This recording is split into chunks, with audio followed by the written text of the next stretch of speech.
Professor Lúcio, é um prazer estar com o senhor aqui nessa live, com o pessoal do Piauí, aqui em Teresina, Isso, todo o legal. Brasil.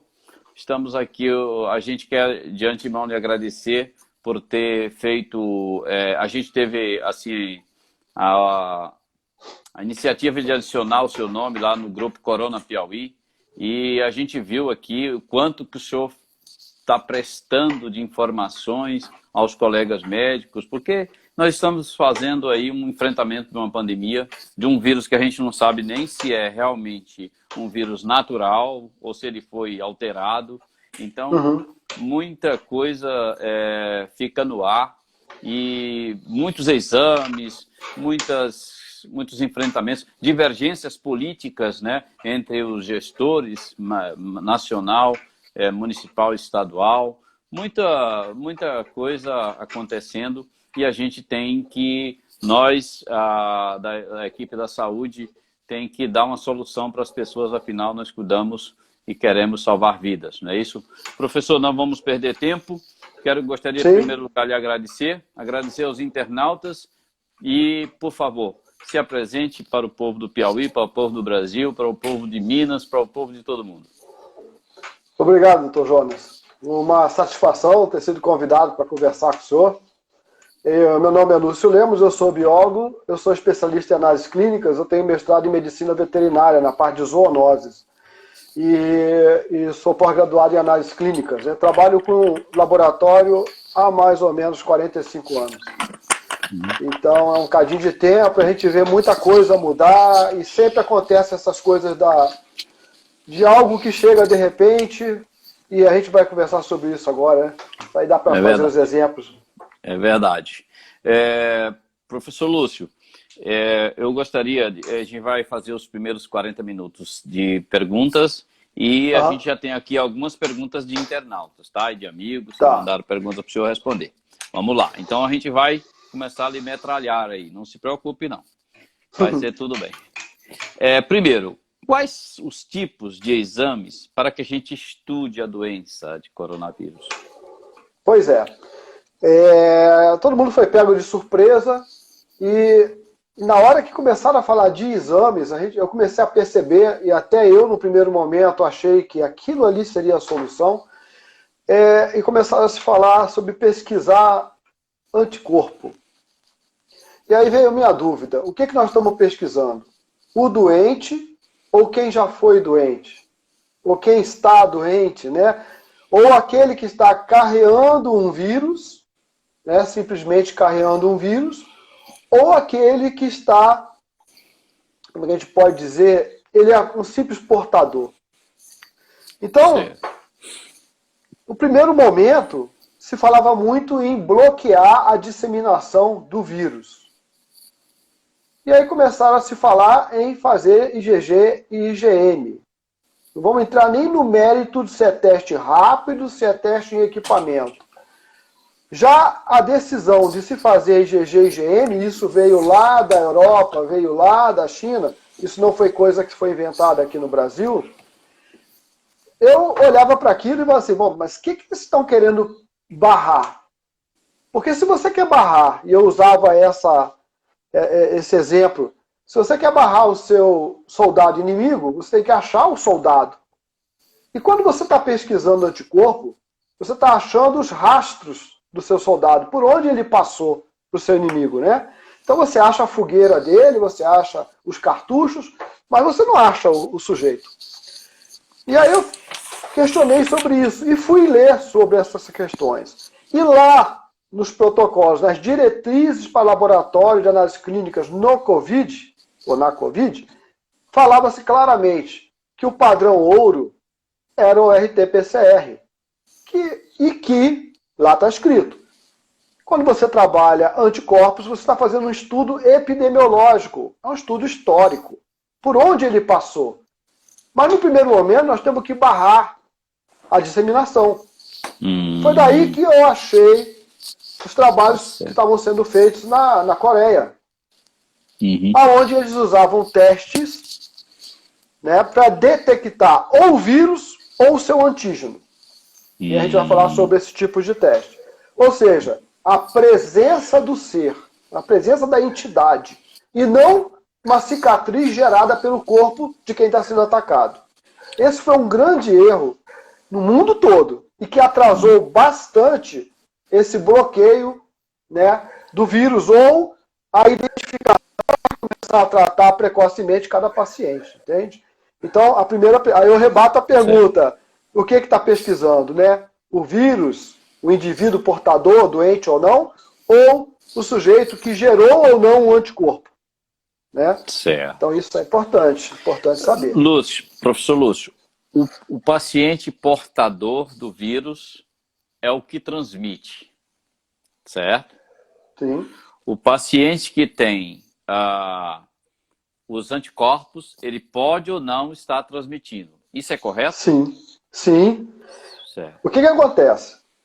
Todos nós aprendemos, vocês médicos na clínica aprenderam, que se você faz anticorpo para rubéola e dá IgM positivo, possivelmente aquela doença, ou 90% de chance daquela doença ser ativa, estar ativa, aguda, e aí você se preocupa que o paciente está com a doença e vamos tratar, e vamos isolar, e vamos o que tiver que fazer.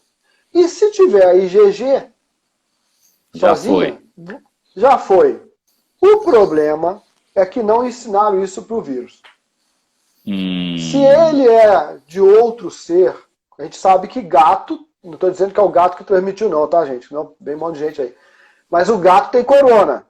O gato se comporta parecido com a gente. Tem gato que tem coronavírus no intestino, passa para outros que morrem. E ele está bem. Uma doença muito ruim acho que chama PIF. É uma doença que mata gato fácil, tá? Uhum.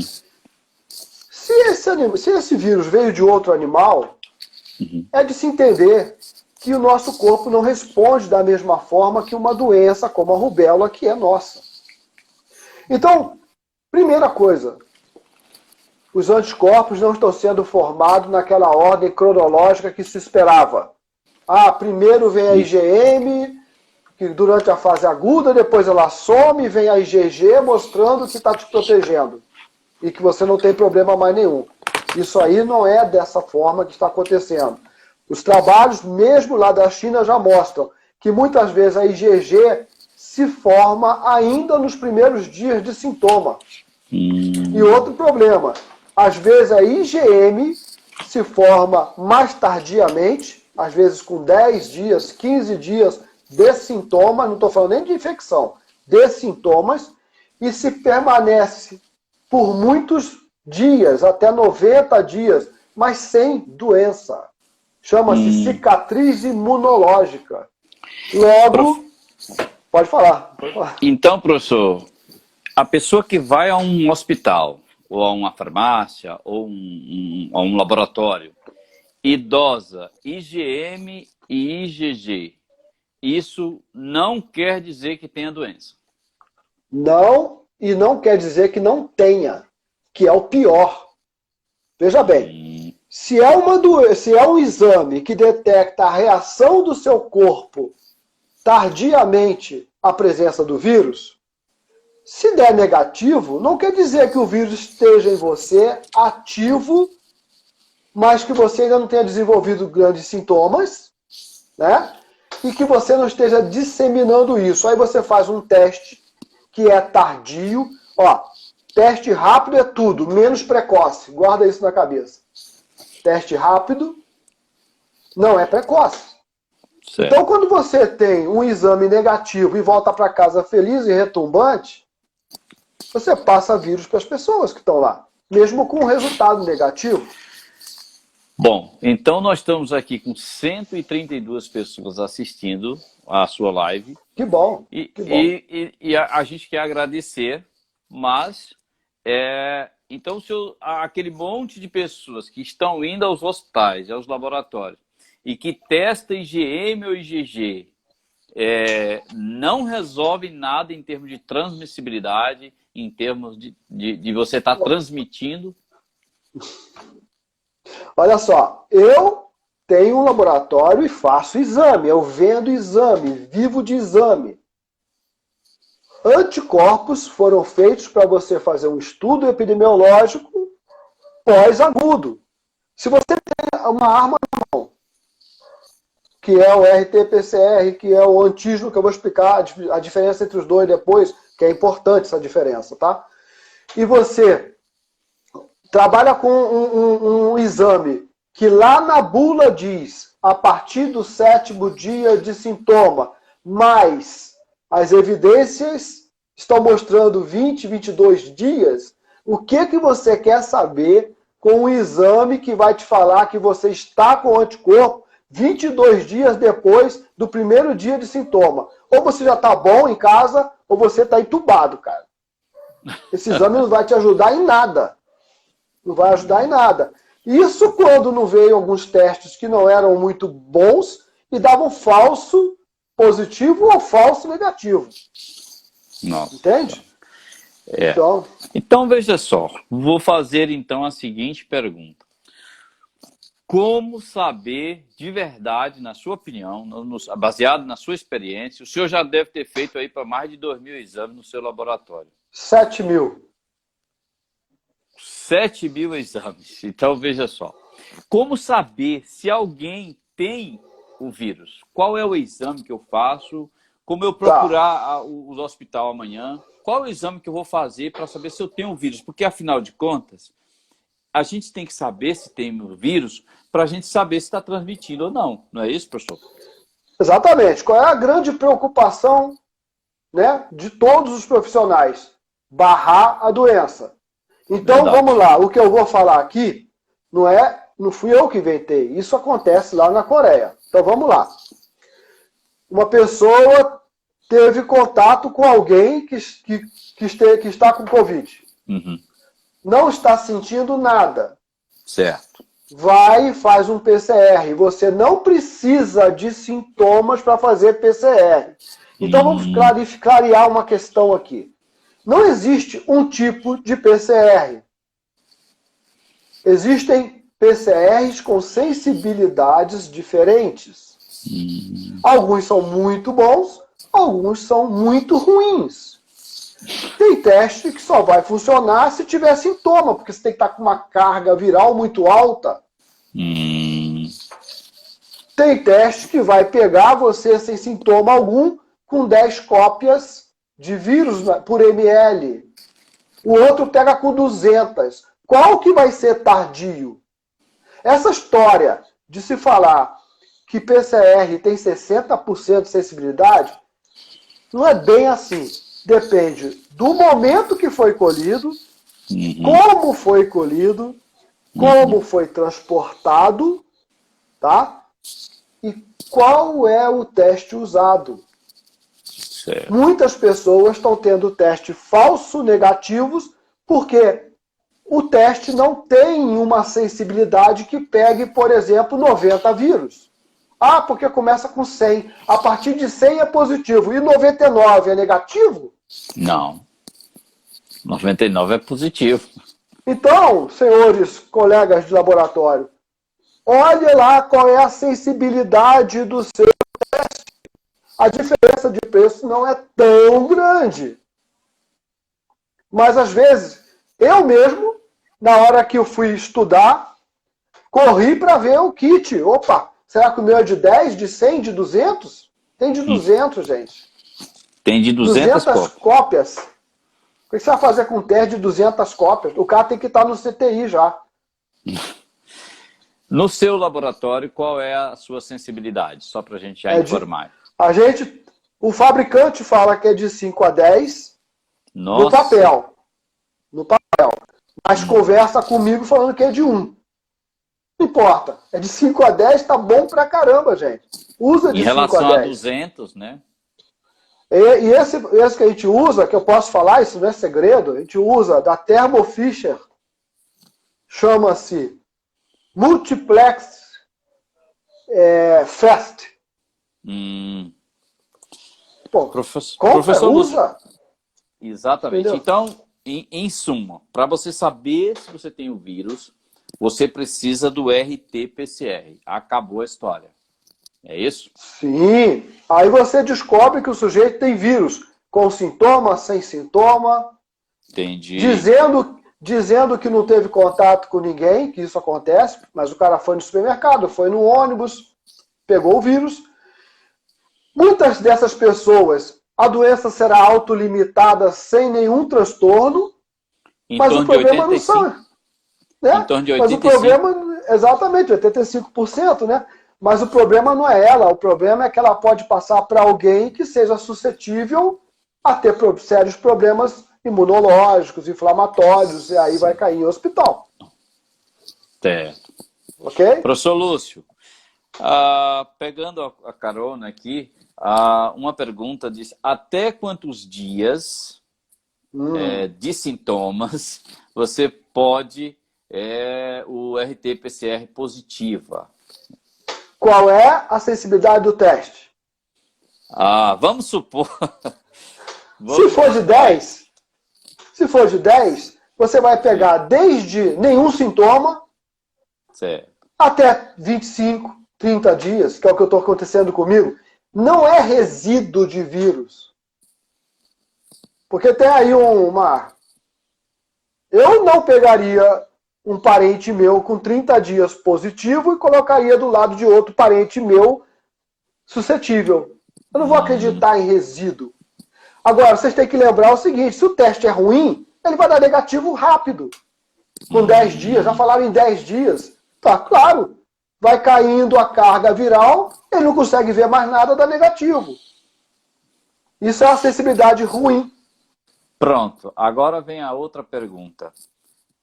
Na sua casuística aí de 7.000 exames, até quantos dias o seu PCR, que é de uma sensibilidade de 5 a 10 cópias, deu positivo depois da doença? A gente já pegou um paciente que já chegou a 35 dias positivo. E no 25º ele contaminou a namorada. Nossa Senhora. Então, uma paciente de Covid, por exemplo, que é uma funcionária que pega Covid, seria bom você dar para ela 30 dias, no mínimo, de ausência do trabalho, porque até 32 dias já ainda pode contaminar, não é isso? Na verdade, se ela não tiver tratamento nenhum, né? Hoje o pessoal fez tratamento e eu tenho visto gente zerar com 48 horas. Nossa, professor Lúcio. Diga que tratamento é esse aí, rapaz. A gente faz carga viral, né? A gente conta o vírus da pessoa. Então a gente já viu o paciente, de acordo com o paciente, de acordo com o tratamento que o médico escolheu e com o momento, cara. Lembrar do momento. Quanto mais precoce, mais rápido. Tá? Então a gente já viu. Por exemplo, a gente faz no nosso laboratório, toda segunda-feira, os nossos profissionais do front fazem RT-PCR. Toda segunda-feira. É chato, é ruim, mas tem que fazer. E aí, alguns que deram positivo, fizeram um tratamento com o médico e voltaram em 5 dias, zerados. Certo. Tá? Vou lhe perguntar, esse tratamento incluiu ivermectina, hidroxicloroquina e zinco, vitamina D, como foi? Todos eles que foram pegos os exames precoces, né, foi detectado precocemente, bastou trabalhar com ivermectina, né, e o zinco, essas coisas só. Só um que, por precaução, por ele ser diabético, cardiopata, já fez cirurgia e tal, usou a azitromicina também e usou... Não, só usou a azitromicina. Não precisou usar hidroxicloroquina, não. Por quê? Ele melhorou, né? Não teve sintomas. A história sempre é a seguinte: quanto mais precoce detecta, mais fácil. Apenas uma que tinha feito, não quero nem entrar muito nesse mérito, mas tinha feito profilaxia com ivermectina, ela positivou, e essa sim, mesmo usando depois ivermectina, ela ainda teve alguns sintomas, teve que usar azitromicina e usou corticoide também, porque quase foi na boca do hospital.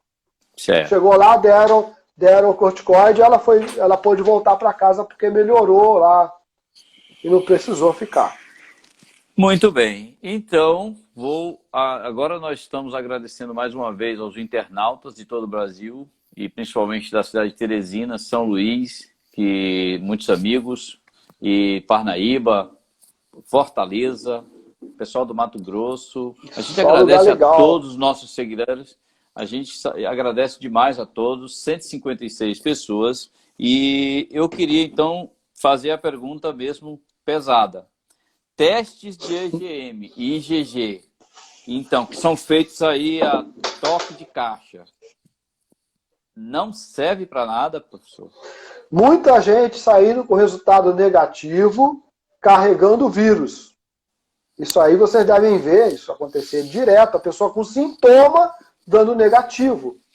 Nem todo mundo está produzindo. Como eu falei, eu também faço anticorpos lá. Sabe qual é o índice de positividade? Em torno de 15%, 20% de anticorpos positivando. É muito pouco para o que está acontecendo, entendeu? E além do mais, está faltando aí nessa jogadinha do anticorpo IgG e IgM, falta IgA. Tem muita gente com IgA positivo, mas não faz o teste da IgA. Verdade. E tem mais.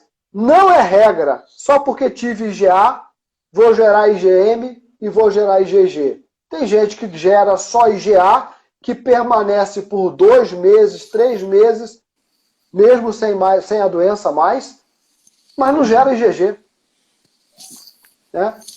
Então, não é um grande marcador usar anticorpo nesse momento. Você quer depois fazer um estudo para ver se vai precisar de alguma vacina, alguma coisa? É outra história.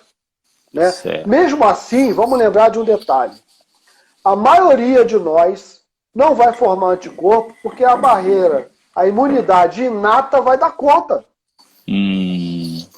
Vai produzir. Até porque a gente já percebe o seguinte, quem produz anticorpo normalmente teve mais sintomas. Teve sintomas. Então a primeira barreira foi rompida. Teve que arcar mão de algo mais. E como isso leva algum tempo para produzir, ele fica mais tempo arrastado, adoecido, acaba indo hospitalizado, entendeu? E às vezes mesmo com anticorpo já gera um problema inflamatório. Aí já não adianta mais nada, né?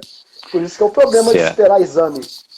Meu Deus. Então, a gente já viu que o SUAB, né, o RT-PCR, é o grande exame para que a gente possa isolar alguém, tomar a decisão de isolar alguém, não é isso? Então, eu lhe pergunto, quais seriam, porque é um exame relativamente caro, não é, professor? Principalmente com a sensibilidade que o senhor faz aí, que é de 5 a 10, né? Mas qual seria, então, os critérios de elegibilidade para solicitar o RT-PCR? Porque se a gente solicitar para todo mundo, a gente não vai ter dinheiro para isso. Então, quem a gente deveria ter, qual momento e quem que a gente deveria solicitar o RT-PCR? Para quais pacientes? Para os colegas médicos que estão assistindo aí. Então, se você tem como fazer do paciente que está apresentando sintoma, que é o primeiro, o ponto 1 é o que chegou lá, né, com a reclamação.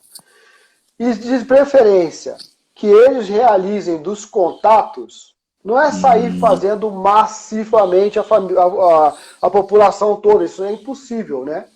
Mas se você começa com o ponto positivo e começa a seguir os assintomáticos que estavam em torno dele, você vai começar a diminuir a demanda mais tarde. Mais tarde, logo. Né? Nossa. Então parece... Agora, tem que lembrar o detalhe. É um exame difícil, caro, né, de se encontrar, mas tem que ser bem feito. Então é o seguinte, vamos lembrar de um detalhe.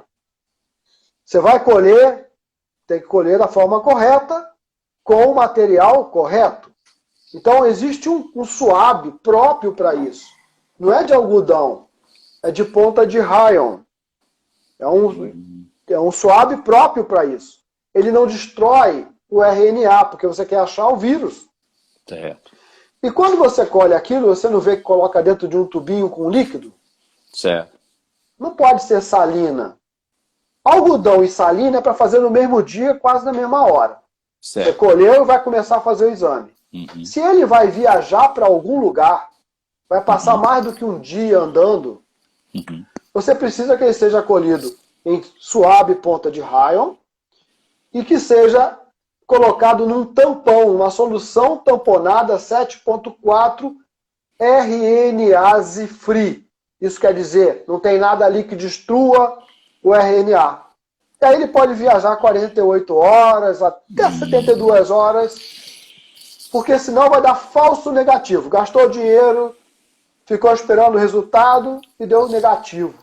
É verdade, verdade. Se isso está sendo colocado como sensibilidade, está errado. Isso é erro pré-analítico. É erro do antes do de fazer o exame. De quem fez o exame, né? De quem colheu. Professor Lúcio, existe eu tive um sintoma depois de ter contato com uma pessoa que pegou o coronavírus, e um sintoma muito leve, um desconforto no lado direito da orofaringe, só. Não, nada mais. Então, eu fui ao hospital e uma enfermeira amiga me fez um swab. Ela me fez um swab rápido. Qual a diferença do swab rápido para o swab que o senhor faz normalmente que lá nos laboratórios? A diferença é que você vai pesquisar o RNA e o outro, que é esse rápido, você está pesquisando o antígeno. Só que é o seguinte, antígeno você detecta com dias de sintoma. 3, 4, 5 dias. E precisa de uma quantidade X de antígenos produzidos pelo corpo, pelo vírus. Mas acontece a mesma coisa, sensibilidade. Às vezes você tem o vírus, tem antígeno, mas a quantidade é muito pouca, até porque é um teste rápido, não é um teste com equipamento. Certo. Em resumo, ele é muito bom se der positivo. Se der negativo, não quer dizer nada. Certo. O teste rápido para antígeno, suave, rápido, só para o pessoal fixar isso. Se você fez, ele inclui o paciente como positivo, mas não exclui. Se ele der negativo, tem que fazer RT-PCR. O problema é que o preço dele é quase igual ao do outro. Né? Professor, vê se eu entendi. Ele não pesquisa RNA, ele pesquisa antígeno. Antígeno. Você precisa de antígeno. Mesmo no E suave, aí, mesmo no suave, ele pesquisa antígeno. Isso, não existe teste rápido para RNA. Certo. É um antígeno. Muito bem. Professor, está saindo uma pergunta aqui das internautas. Ele está perguntando, o Dario Cotrim, lá de São Luís, no Maranhão. É aqui o nosso estado vizinho. Mas São Luís fica aqui a 400 quilômetros de Teresina. Ele está perguntando se existe a reinfecção. Porque São Luís já passou do pico, parece, eu não sei, e já está mais liberado um pouquinho, mas se existe a reinfecção pelo vírus. Bom, Dario, obrigado pela pergunta, ela é bem interessante.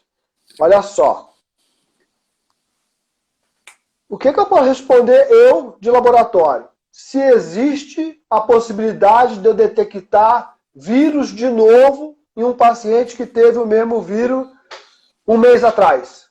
Se curou. Posso. Já achei. A pessoa adoeceu, apresentou Covid-19? Não. Qual a diferença? Você pode ter o vírus SARS-CoV-2, mas não ter a doença Covid-19. Ele se alojar nas suas vias aéreas, de novo, pode. Já achamos. Tá? Já achamos no laboratório, no nosso. Cópias, estava lá. Tá? A pessoa que, por acaso, lembra que eu faço toda segunda-feira o exame dos meus funcionários? Eu fiz de uma funcionária, deu positivo. Ela se tratou, deu negativo. Depois de uma semana. Na outra semana, negativo. Um mês depois, né? Na quarta semana, positivo. mas sem sintoma. Uai. Então, porque ela vive perto? Pode ser. Ela se reinfectou, mas não adoeceu de novo. Então, mas só. O cara se enche de imunossupressor. Pode ser que adoeça. Mas aí adoece por qualquer uma outra, né? Qualquer uma outra pode adoecer. Exatamente. Então, assim, mas já aconteceu. Pela sua resposta, a pessoa pode carrear o vírus novamente, porém ele não desenvolve a doença. Não é isso? Pelo que nós vimos. A doença ele só desenvolve uma vez, né? A doença, a Covid, não é isso? Teve uma pessoa em Minas que adoeceu, pegou 2 vezes, adoeceu, na segunda faleceu, mas depois descobriram que ele tinha um problema sério, genético, com imunossupressão. Aí fica complicado, né? Certo. Porque pode ser um problema genético também da pessoa. Não estou dizendo que a pessoa está imune depois não, tá? Eu estou te falando que eu já peguei positivo. E por acaso a pessoa está trabalhando feliz da vida, sem problema nenhum. Sem nenhuma doença. Nenhuma doença. Então, assim, para as pessoas que nos estão assistindo nesse momento, você falou uma coisa muito importante, principalmente para a questão médica, né?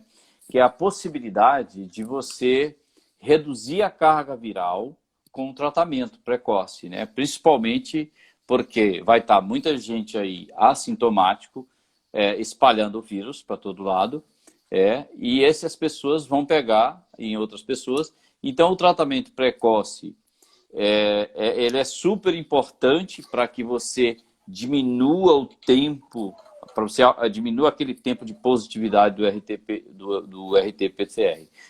Qual seria o critério para você dizer que alguém recebeu alta?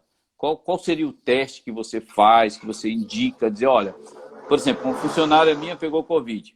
Qual é o teste que eu devo fazer e quantas vezes eu devo fazer para dizer assim, você precisa voltar. Você pode voltar que está segura. Lá nos projetos de diretrizes para laboratório Covid, fala-se em se repetir o RT-PCR, se negativo, ok. Aí eu conversei com uma amiga que é enfermeira em Portugal. Lá em Portugal, eles fazem 2 dias diferentes que derem negativos, está liberado. Eu conversei com uma amiga da Alemanha. Aqui é o seguinte, nasal, 1 orofaringe e 1 retal. Deu negativo, está liberado. Ou seja, certo. É de acordo com a possibilidade de cada um, mas esperar IgM negativar para liberar uma pessoa vai trazer problemas no trabalho, problema psicológico, problema para o país, porque você pode ter uma IgM arrastada, como muita gente está tendo, e nunca mais voltar para o trabalho, levar 3 meses, 6 meses para voltar para o trabalho, porque tua IgM não negativa. Você não tem mais doença. Certo. Isso é importante saber. E também só vai voltar se der IgG positivo. Também não vai acontecer assim com todo mundo. Então o exame é o RT-PCR e, se possível, RT-PCR. Com 2 dias... Qual é a preocupação? Se o sujeito vai infectar outros. Certo. Você pode ter uma IgM negativa e estar com vírus.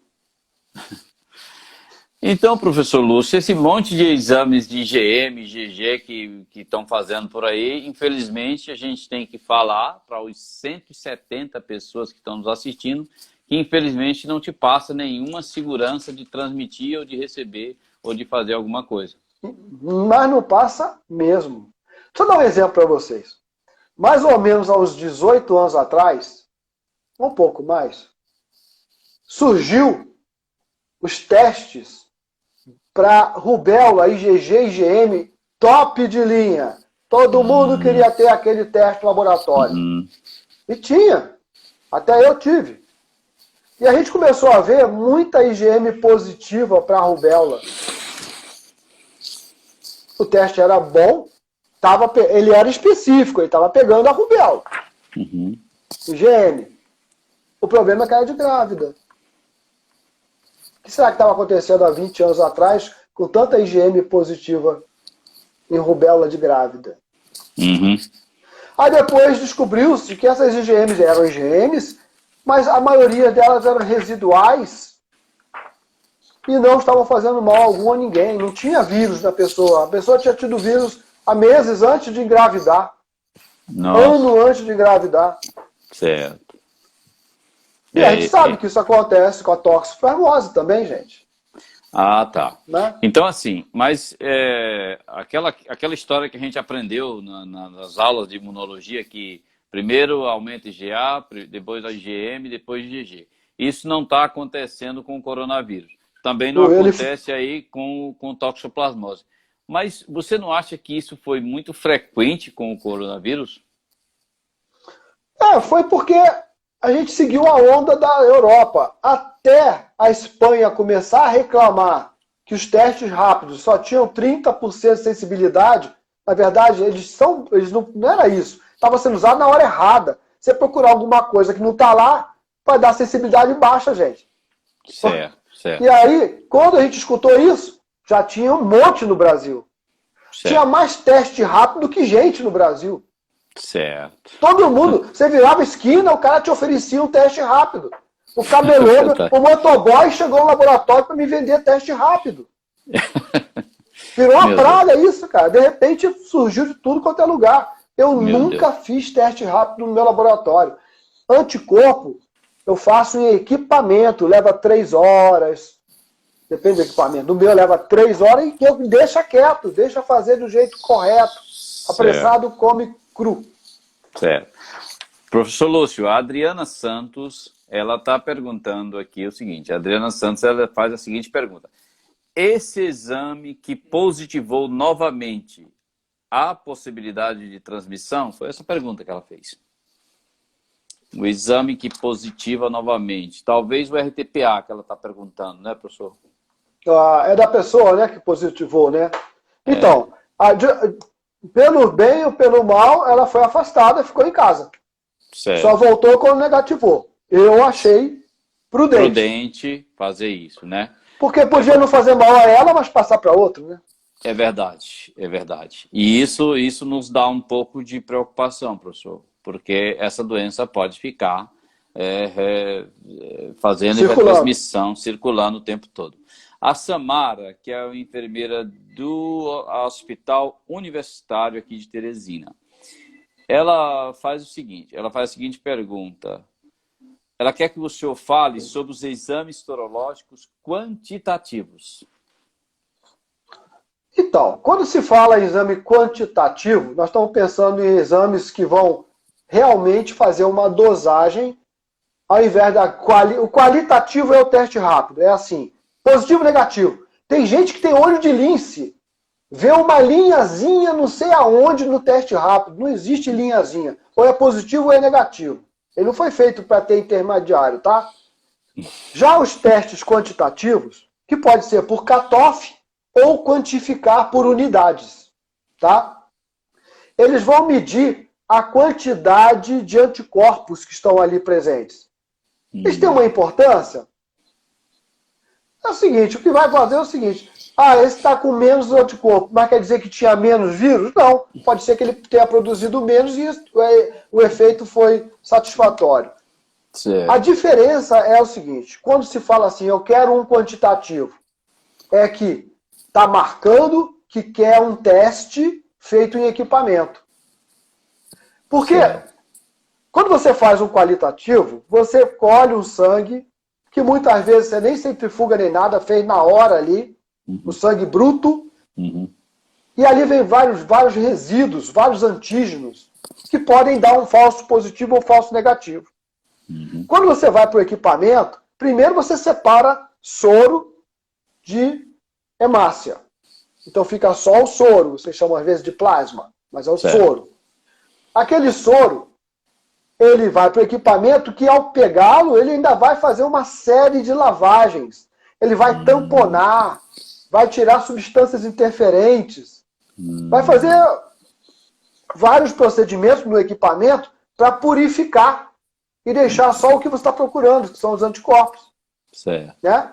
Então você vê a diferença entre uma coisa e outra. Aí deram esse nome para facilitar. Tá? Mas Certo. o quantitativo é isso, é dizer que você está fazendo um equipamento.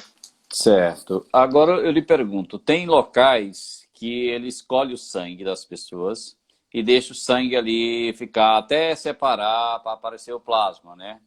Esse é melhor um pouquinho? Melhora um pouco, mas não melhora a performance do teste em si, que continua sendo um teste. Eu sempre brinco e falo assim, teste rápido é para você usar num local que você não tem outro aparato mais evoluído. Então você está num posto de saúde longínquo, que não tem como fazer um exame mais aperfeiçoado, vai usar ele. Certo. Tá?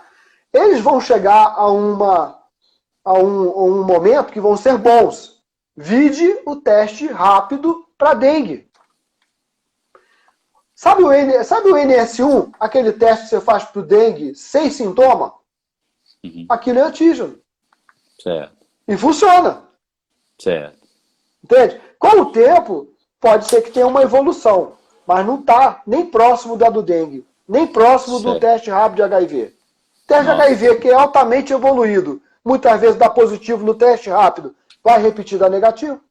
Certo. Né? Tem uma pergunta aqui da pessoa que não se identificou, a nossa equipe não identificou o nome.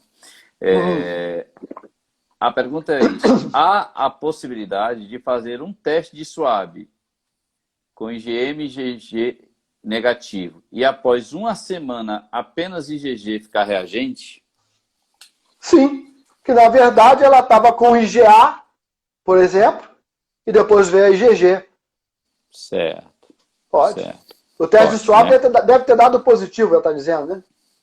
No caso aí. Né? Uhum. Mas você também pode ter teste de SWAB positivo e vai ficar negativo depois. Eu sou um caso. Certo. Há 70 dias atrás eu tive RT-PCR positivo. Tinha o vírus. Até hoje eu não produzi nenhum dos 3 anticorpos. Quantos dias depois, professor? 70 dias. 70 dias. Então, veja só. Você pode estar transmitindo o vírus, está transmitindo, e que pode chegar até 30 dias, 32 dias, como o senhor explicou, né? Que a pessoa pode estar positivado até 32 dias, passar 32 dias espalhando o vírus, não desenvolver nenhum sintoma, certo? E aí é que torna essa O perigo. um perigo fortíssimo. A Mariana pergunta, a técnica de fazer o SWAB tem que ser narina e orofaringe? Porque a gente tem visto alguns locais que faz só narina. Ainda pede para escolher qual delas, né?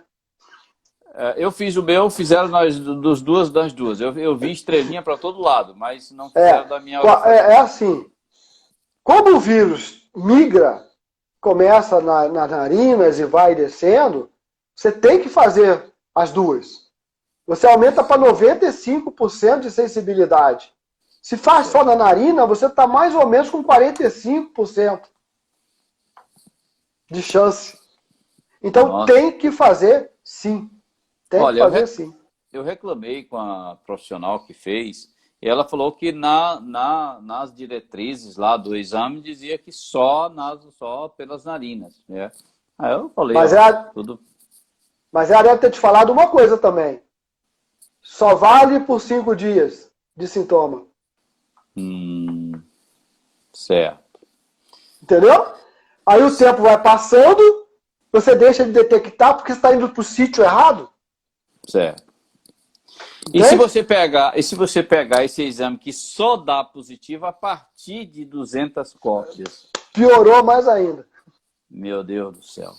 Então, nós estamos mais do que nunca precisando de uma diretriz organizada, tanto dos governadores, dos prefeitos, do presidente, dos dirigentes de saúde, porque em uma hora aqui a gente viu vários problemas, vários erros, várias enganações.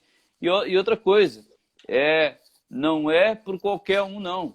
É para uma pessoa que tem feito aí 7.000 exames. uma pessoa que estuda todo dia. Eu conheço o professor Lúcio, é uma pessoa que dá aula em pós-graduação. Ele trabalha, gente, para quem não conhece, ele trabalha com os hormônios salivares também, é uma das pessoas que mais tem casos de hormônios na saliva, talvez no Brasil. Então, não é qualquer um. Eu acho que está mais do que na hora. Nós erramos demais porque a gente entrou numa discussão violenta, até mesmo entre colegas, entre serviços. Nós não contamos, infelizmente, com a ajuda dos governantes. Infelizmente, não houve uma união em torno do problema. Colocaram muita política em cima. Isso foi muito ruim, porque ficou meias verdades, meias mentiras. Infelizmente, a Organização Mundial de Saúde atrapalhou absurdamente, porque diz uma coisa, diz de novo, refaz, desfaz, coloca vários pontos. Qual a sua opinião sobre a Organização Mundial, professor?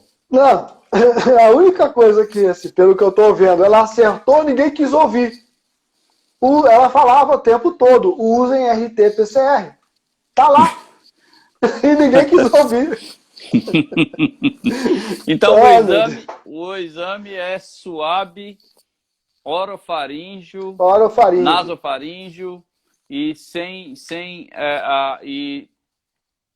ou a pessoa sintomático ou então aquele que teve contato com alguém com a doença.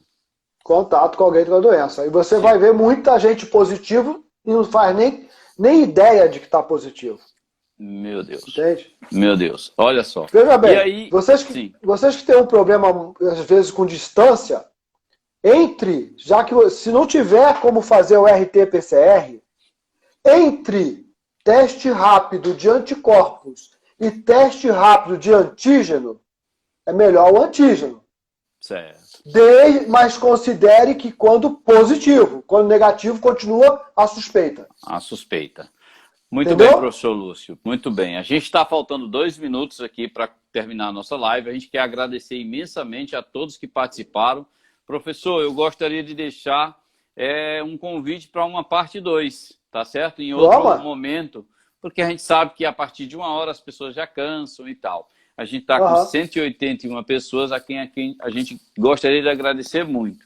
A gente muito obrigado a todos. Essa live gravada, vai tentar gravar. E a gente quer lhe agradecer de coração, professor Lúcio, é uma pessoa maravilhosa que o senhor que se dispõe a fazer esse tipo de entendimento. E suas palavras finais, por gentileza. Gente, basicamente isso aí. Eu acho que, não saindo muito, volto a repetir, vocês que estão com dificuldade de fazer o RT-PCR, utilizem o antígeno só considerando que, se der negativo, nada quis dizer. De repente, vocês conseguem dividir essa questão. Os positivos, tudo bem, os negativos, vamos fazer o RT-PCR. Mas esqueçam, no primeiro momento, esses anticorpos. Certo. Isso aí não vai ajudar nessa guerra imediata, né, agora. Verdade. Então, assim, para quem pegou coronavírus, para quem entrou em contato com alguém com coronavírus, pode passar até 30 dias transmitindo, mas se fizer o tratamento precoce, e o tratamento reduz o tempo de transmissibilidade. Muito, não é isso? Mas muito. A gente viu com 3 dias, 48 horas. Nossa. Porque a gente media, a gente seguia fazendo o exame da pessoa. Pois então, em nome de todos, eu quero agradecer imensamente de coração ao professor Lúcio Lemos. Muito obrigado, gente. A gente ainda falta 1 minuto e 55. Temos mais alguma pergunta, minha secretária? Rapidinho. Uma pessoa diz que aqui em Teresina, geralmente o swab é feito entre o 3º e o 7º dia de sintomas. Isso é certo? Não precisa de sintoma. Não precisa de sintoma. Bom, falta 1 minutinho. Não precisa de sintoma. Tá? Desde que o teste seja o teste bom. De 200 cópias, 100 cópias, talvez nem com sintoma. Tá certo, professor. Então, veja só. Não precisa de sintoma. Para não sair fazendo tudo de todo jeito, veja quem tem o contato com alguém que tenha coronavírus. Se você teve o contato, você faz o RT-PCR. Se você não teve, não adianta estar fazendo.